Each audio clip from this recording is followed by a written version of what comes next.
Halo teman-teman, kalau kalian suka video ini jangan lupa subscribe, nyalakan lonceng, klik like, komen, dan share video ini. Terima kasih. Assalamualaikum. Halo semuanya. Salam sehat, bahagia, dan sukses. Baiklah, selamat bertemu kembali. Hari ini kita akan membahas tentang manajemen mutu. Pada kesempatan kali ini kita akan mulai dari pengenalan manajemen mutu atau quality management. Manajemen mutu kalau kita lihat dari katanya terdiri dari dua kata, yaitu manajemen dan mutu.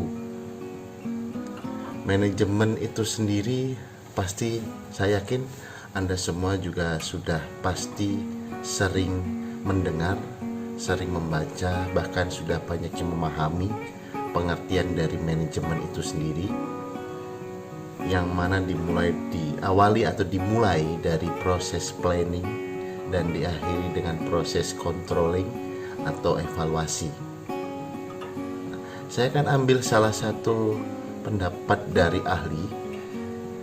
Menurut Lawrence Apple, yang merupakan Presiden American Management Association, yang mendefinisikan bahwa manajemen is the art of getting things done through people. Artinya, manajemen adalah seni untuk menggerakkan orang atau melakukan pekerjaan atau keahlian tertentu untuk mencapai suatu hasil tertentu melalui orang lain. Dalam perspektif bisnis, pendapat ahli inilah yang menurut saya paling tepat. Jadi suatu proses yang melibatkan kegiatan perencanaan, pengorganisasian, pengarahan, dan pengendalian yang dilakukan untuk mencapai suatu sasaran tertentu melalui pemanfaatan faktor produksi yang dimiliki. Seperti itu. Oke, selanjutnya kita akan membahas tentang mutu. Apa sih itu mutu? Mungkin sudah banyak yang tahu, sudah banyak yang mendengar juga, bahkan sudah banyak yang memahami. Tapi mungkin ada pertanyaan seperti ini. Apa perbedaan dari mutu dengan kualitas?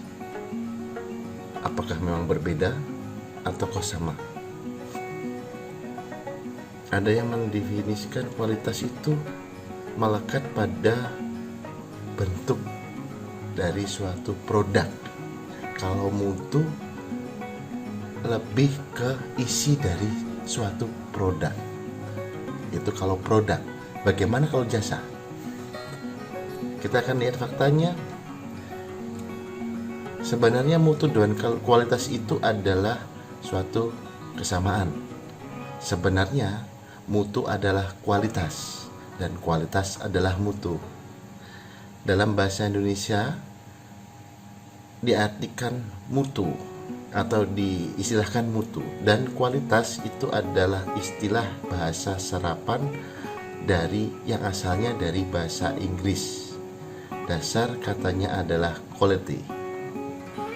Nah, jadi kualitas dan mutu itu sebenarnya sama. Baiklah, kita akan sedikit mengulas tentang apa sih itu mutu. Karena topik yang utama di sini nanti adalah apa itu mutu. Ketika nanti kita memahami pengertian dari mutu atau kualitas, maka untuk manajemen kualitas kita pasti akan bisa menerapkannya. Pada mulanya kebutuhan manusia itu disediakan oleh alam, di mana mutu tidak punya arti yang penting. Dengan adanya perkembangan peradaban manusia, di mana-mana terdapat perkembangan keahlian manusia, sehingga terjadilah persaingan antara kelompok produsen dan kelompok konsumen. Perkembangan inilah yang mempengaruhi kualitas atau mutu produk-produk atau barang yang dihasilkan, dapat berlangsung mempengaruhi kebutuhan hidup manusia. Lalu dengan adanya perkembangan teknologi juga, maka para produsen berusaha untuk menjaga reputasi mereka atas nama baiknya. Usaha untuk menjaga reputasi atau nama baik ini dapat dilakukan melalui kualitas atau mutu dari produk atau jasa yang dihasilkan. Suatu perusahaan akan kehilangan masa depannya apabila berproduksi tanpa memperhatikan mutu atau kualitas dari produk atau jasa yang mereka hasilkan. Di dalam jangka pendek, seakan-akan perusahaan dapat menekan biaya produksi karena perusahaan tidak perlu mengeluarkan biaya pengendalian kualitas. Namun, dalam jangka panjang, perusahaan yang tidak memperhatikan kualitas atau mutu produk atau jasa yang dihasilkan pasti akan mengalami kesulitan dalam proses pemasaran produknya. Nah, karena akan tersaingi produk yang tidak berkualitas tadi dengan produk yang memiliki kualitas lebih baik.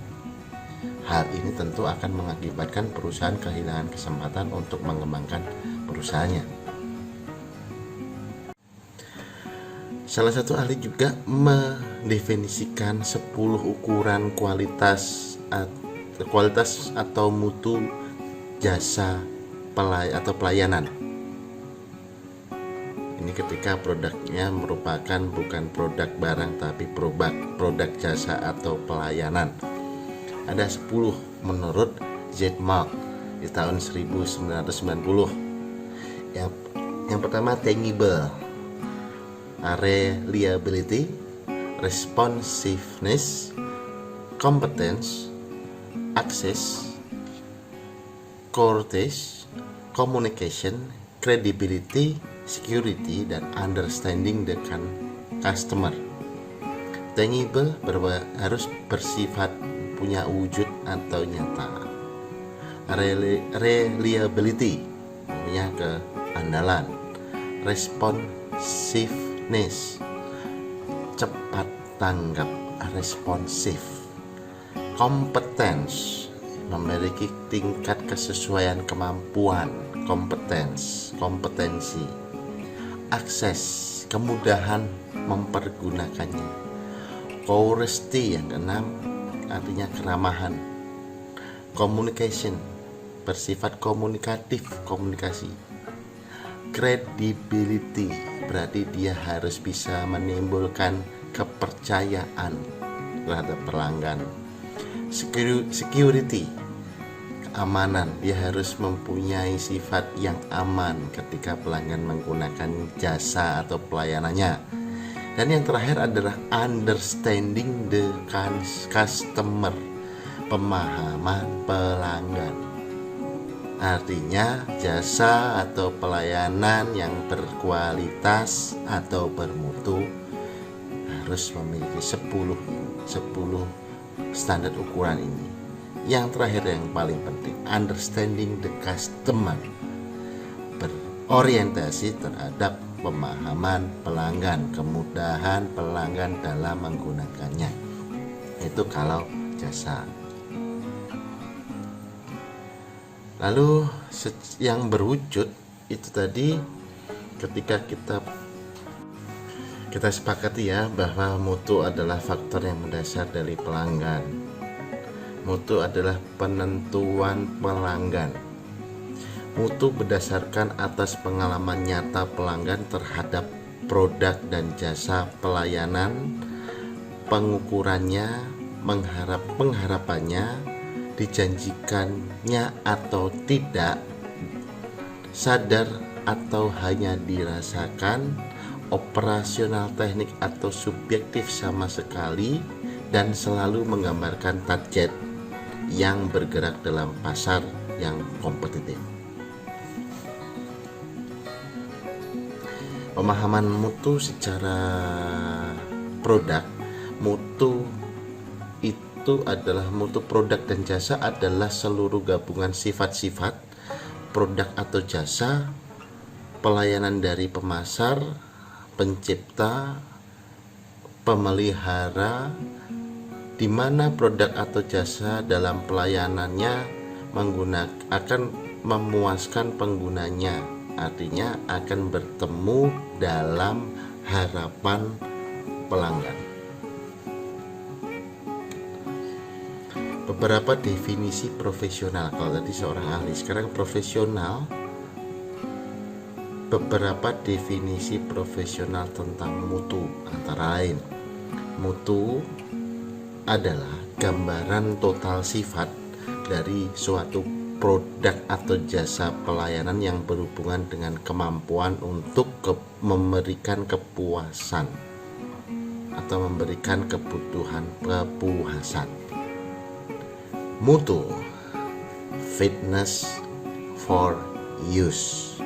Ini menurut seorang ahli mutu yang terkenal, GM Juran. Mutu kemampuan kecocokan penggunaan, fitness for use. Lalu ada lagi yang menurut Corsby, mutu adalah kesesuaian terhadap permintaan persyaratan. Nah itu banyak arti tentang mutu, namun dua diantaranya sifatnya yang penting bagi seorang pemangku proses manajemen. Bisa seorang manajer yang mungkin banyak tidak disadari. Mutu sebagai keistimewaan produk. Artinya di mata pelanggan semakin baik keistimewaan produk tersebut, semakin tinggi mutunya. Produk semakin istimewa, berarti mutunya juga semakin baik. Istimewa itu seperti apa? Istimewa itu bisa dikaitkan dengan kebergunaan atau fungsi dari produknya yang sesuai dengan apa yang dijanjikan oleh produk tersebut. Mutu berarti bebas dari kekurangan. Di mata pelanggan, semakin sedikit kekurangan yang dimiliki oleh suatu produk ataupun jasa, maka semakin baik produk atau jasanya, atau semakin baik mutu produk atau jasanya. Artinya, produk atau jasa di mata pelanggan dinilai akan memiliki mutu yang baik ketika zero mistake, tidak ada kekurangan atau tidak ada kesalahan apapun. Standar mutu yang mungkin perlu kita pahami, standar produk dan jasa harus memiliki 4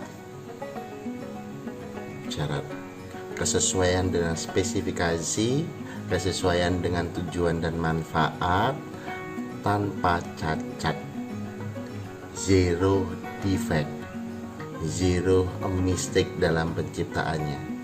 Yang terakhir adalah selalu baik sejak awal. Sejak awal berarti harus sampai dengan akhir. Seperti itu. Lalu standar dari pelanggan. Pelanggan itu harus puas. Kepuasan pelanggan. Yang kedua, memenuhi kebutuhan. Dapat memenuhi kebutuhan pelanggan. Kebutuhan, needed. Yang ketiga adalah menyenangkan pelanggan. Ketika kebutuhan sudah terpenuhi, pelanggan bisa lebih bahagia, bisa senang. Itu akan menimbulkan yang namanya mutu. Kualitas mutu teknis dan fungsional akan kita bahas di pertemuan berikutnya. Jadi untuk beberapa teori atau pendapat dari ahli tentang mutu itu banyak. Mungkin kita bisa dapatkan dari informasi dari manapun, itu pasti akan mendefinisikan hal yang hampir sama. Jadi meskipun tidak ada definisi yang sama mengenai mutu, tapi terdapat beberapa kesamaan, yaitu dalam elemen-elemen sebagai berikut. Ada 3. Yang pertama, kualitas itu pasti meliputi usaha memenuhi atau melebihi harapan pelanggan. Yang kedua, kualitas mencakup produk jasa, memenuhi proses dan lingkungan. Artinya harus secara keseluruhan, tidak boleh mengabaikan salah satunya.